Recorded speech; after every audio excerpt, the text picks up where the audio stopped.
전 세계가 충격에 빠졌습니다. 현재 유럽연합 나토의 방위백서에 따르면 한국의 공군력이 세계 5위급에 도달했다고 알려졌기 때문인데요. 거기다 머지않은 미래엔 한국 공군의 잠재력은 세계 5위 그 이상을 넘볼 수 있는 수준에 달한 상태라고 평가했습니다. 이는 일본의 공군력을 아득히 추월하게 되는 것이며 일본 내부에선 초비상 상황이라고 하죠.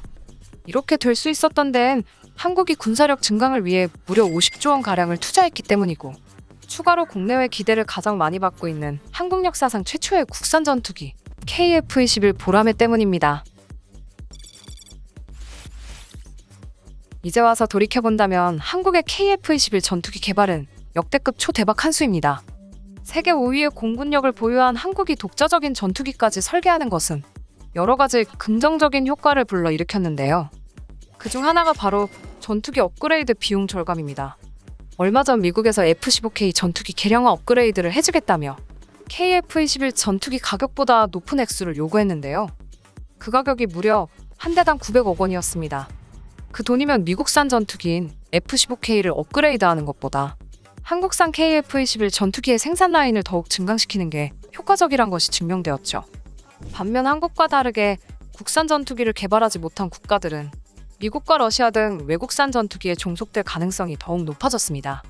한국의 KF-21 사업은 많은 반대와 고난에도 불구하고 8조 8천억 원이 투입된 단군 이래 최대의 무기개발 사업이며, 광복 이후 외국산 전투기 수입에만 의존하던 대한민국의 전투기 수요를 완전히 뒤바꿔버릴 괴물 무기로 불리고 있습니다.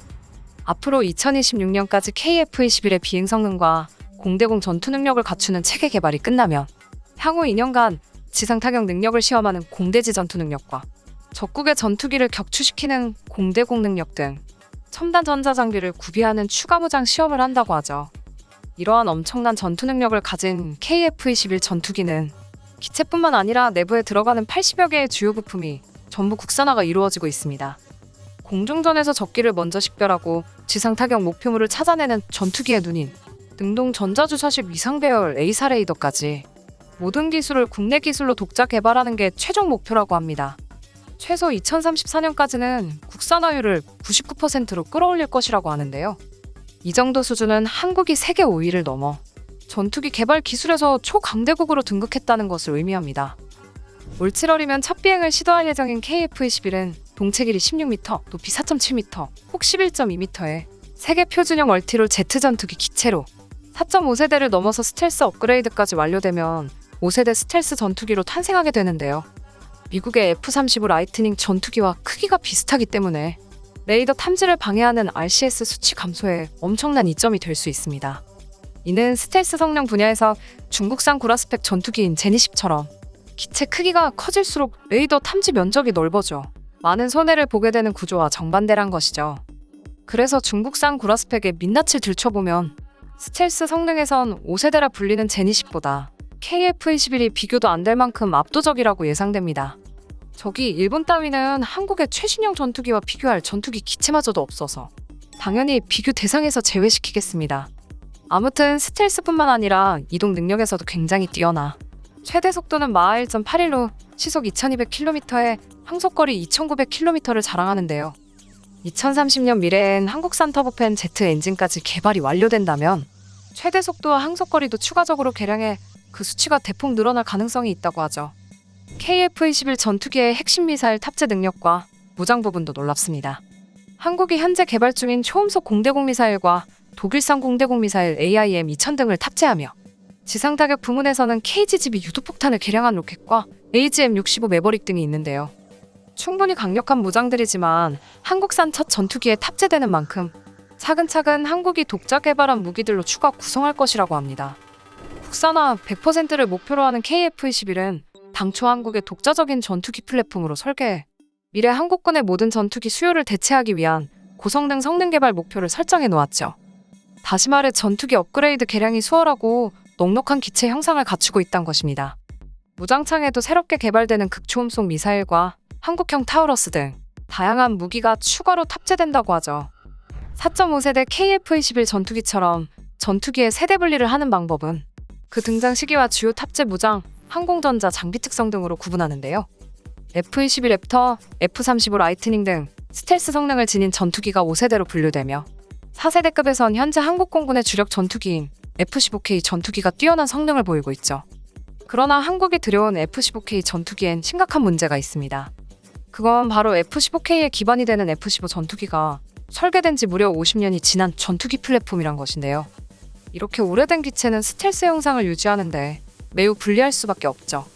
반면 5세대 스텔스 전투기를 최종 목표로 둔 KF-21 전투기는 초기 단계에도 스텔스 기능을 적용하여 세미 스텔스 기능을 보유했습니다. 덕분에 적군 전투기의 레이더에는 실제 기체 크기보다 훨씬 작은 형상으로 포착되거나 또는 레이더가 완전히 먹통이 되어버리죠. 스텔스 성능만 놓고 보면 KF-21의 초기형인 블록1마저도 4.5세대 전투기 가운데 최상위급 성능을 가지고 있는 것입니다. 이에 대해 방산업계 관계자는 스텔스 도료 등 관련 기술을 추가로 적용할 경우 아시아 국가들 전투기 가운데에서 KF-21의 스텔스 성능이 가장 우수할 것이라고 자신감을 밝혔습니다.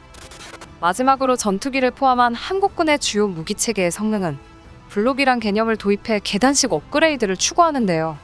카이가 생산하는 고등훈련기 T-50 역시 레이더와 무장을 추가한 TA-50으로 업그레이드됐고 공격기인 FA-50으로도 발전했으며 FA-50의 형상을 기반으로 제작된 TA-50은 정밀 유도폭탄 운용 능력과 야간 비행 능력을 대폭 개선해 TA-50 블록2로 개발 완료되었습니다. T-50의 단계적 업그레이드 방식을 보듯 KF-21 전투기는 2026년 기본 비행 성능과 공대공 전투 능력을 갖춘 블록 1의 체계 개발로 시작해 이후 초도 양산에 착수해 공군의 전력화를 시키고 곧바로 두 번째 업그레이드를 진행할 예정인데요. 2026년부터 2028년까지 공대지 전투 능력을 구비하는 5세대 전투기 KF-21 블록2 모델이 예정되어 있다고 합니다. KF-21은 스텔스 형상으로 독자 플랫폼까지 확보하게 되기 때문에 다양한 파생형에 대한 연구를 지속할 것이라고 하는데요. 방사청과 카이는 내년에 시험 비행을 거친 뒤 2026년까지 사업을 완료하고 공군의 KF-21 120대를 인도할 예정이며 전투기 교체 수요가 있는 해외 국가들을 대상으로 300대에서 500대 가량 수출 가능성이 있다는 전망도 속속히 내오고 있습니다. 방사청은 향후 KF-21 전투기가 개발 완료되면 해외 에어쇼 등을 활용한 적극적인 해외 수출 마케팅에 나선다는 구상도 가지고 있다고 하죠. 세계 10위권 내의 경제력과 군사력을 보유한 한국이 강대국으로 도약했다는 것을 전 세계에 알리는 행사가 바로 이번 KF-21의 이륙 시험이라고 생각하는데요. 자국에서 스스로 전투기를 생산할 수 있다는 상징성이 큰 만큼 마지막까지 잘 준비해서 멋진 행사가 되길 기대하겠습니다. 전투기 개발에 힘써주신 국내 관계자분들에게 진심으로 감사 인사를 드리며 오늘 영상 마치겠습니다. 이상 비바튜브였습니다. 감사합니다. 구독, 좋아요는 잊지 말아주세요.